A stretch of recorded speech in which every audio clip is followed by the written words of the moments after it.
Alors, cette main a été créée simplement avec ce qu'on appelle un dégradé linéaire. Alors, comment fonctionne un dégradé linéaire? Imaginons qu'on va partir avec une couleur simple.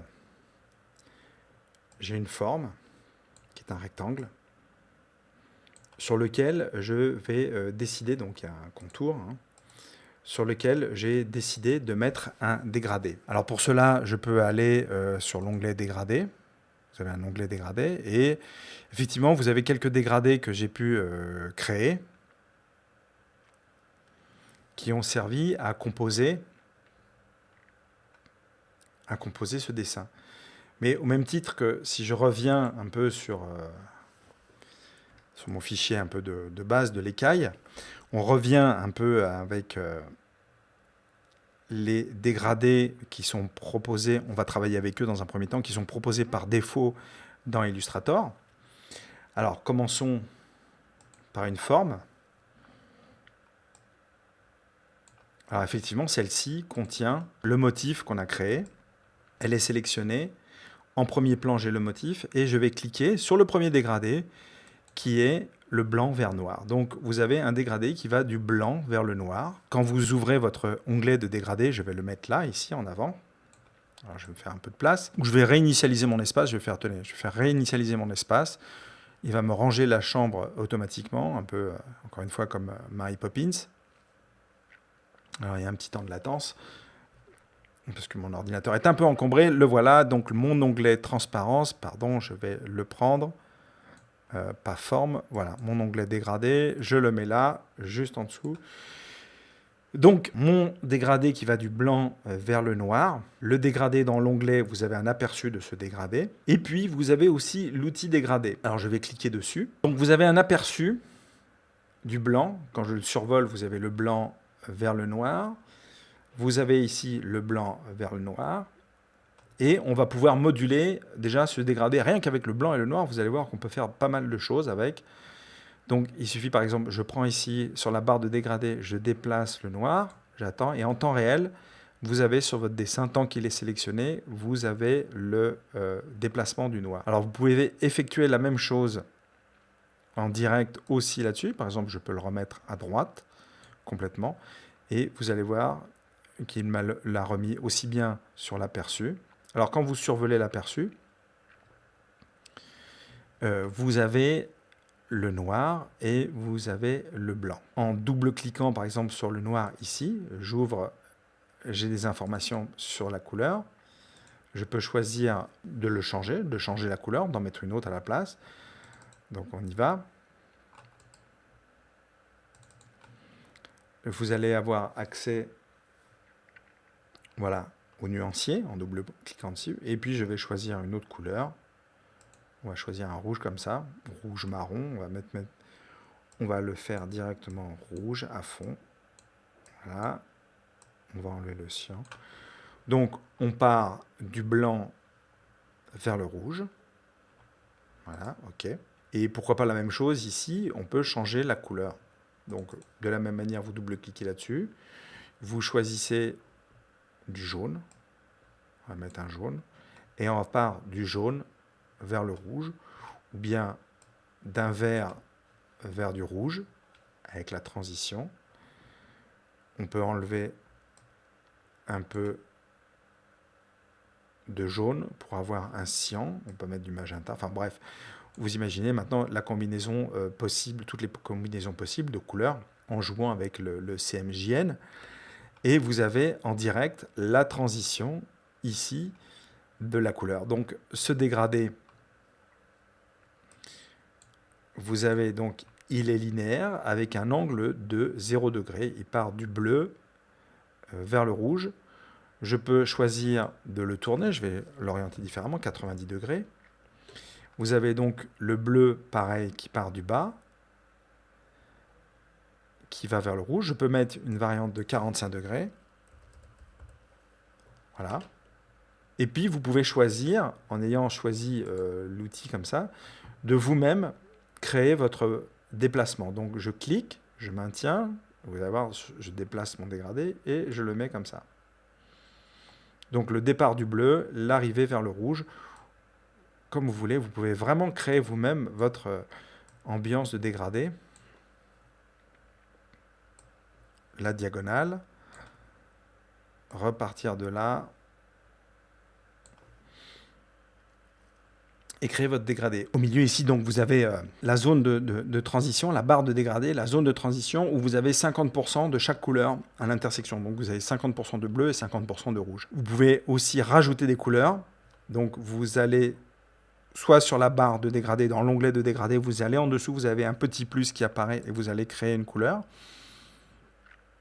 Et vous pouvez, là aussi, en double-cliquant dessus, choisir de la modifier. Donc on va mettre cette fois un jaune au milieu, avec des valeurs entières si possible. Voilà, on va mettre un peu de magenta quand même, 10% pour réchauffer la couleur. Donc, vous avez l'aperçu de votre dégradé ici sur l'onglet dégradé, vous l'avez là aussi, et vous pouvez moduler en direct, déplacer votre couleur jaune, vous la cliquez, vous maintenez, et vous déplacez votre couleur jaune. Vous pouvez choisir que la transition, regardez là, je déplace la transition, elle va se faire de plus en plus rapidement. Là, je me rapproche, et là aussi je me rapproche. Vous avez la transition qui se fait, et vous avez simplement un petit filet de jaune ici à cet endroit-là. Elle est suivie en direct. Vous pouvez modifier comme vous voulez ce dégradé. L'angle peut être modifié numériquement, 90 degrés. De nouveau, je le replace ici. Vous pouvez l'allonger, c'est-à-dire je clique dessus, je le déplace, je le place ici. Je vais à l'autre extrémité, je le déplace aussi. Et quand je survole le petit carré, je peux le tourner. Alors là, ça n'a pas de sens, puis je vais sortir, je vais rester ici. Voilà. Vous avez des déplacements et créer autant d'effets que vous voulez. Alors de nouveau, je vais réécarter un peu la zone de transition de part et d'autre. Et vous avez un peu des variations de dégradé déjà, simplement avec le dégradé linéaire. Revenons à la main. Alors observons comment ont été faits les dégradés. On va sélectionner celui-ci. Donc je suis parti de cette couleur-là. Si je veux réchauffer, imaginons maintenant que je veuille réchauffer la couleur. Je veux que ça soit beaucoup plus cuivré ou beaucoup plus doré. Je vais double-cliquer là-dessus. Je vais attendre que ma fenêtre s'ouvre. Alors, ma fenêtre de couleur va s'ouvrir. Hop, voilà. Je vais modifier la couleur. Je vais choisir de la modifier. Ou alors je peux le faire directement dans le nuancier. Je peux prendre une couleur existante et la glisser ici à la place. Pardon, je prends le rouge et je peux le glisser à la place de celle-ci. Vous allez voir le rouge qui se modifie en direct.